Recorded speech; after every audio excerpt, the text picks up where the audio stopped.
Hey guys, fretboard fixes in 60 seconds or less. Okay, today's topic is bending in tune.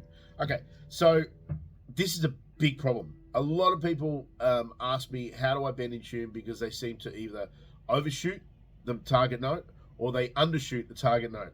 Either which way, it sounds like you're killing a cat. So what you want to try and do is reference the note. Well, you don't want to try, you just want to do it.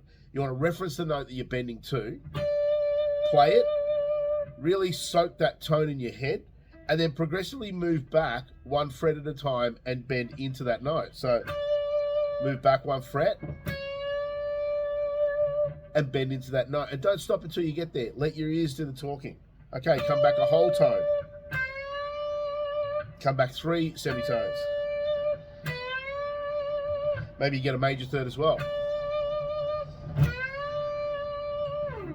Okay, this is Rob from Alien Guitar Secrets. Fretboard fixes in 60 seconds or less.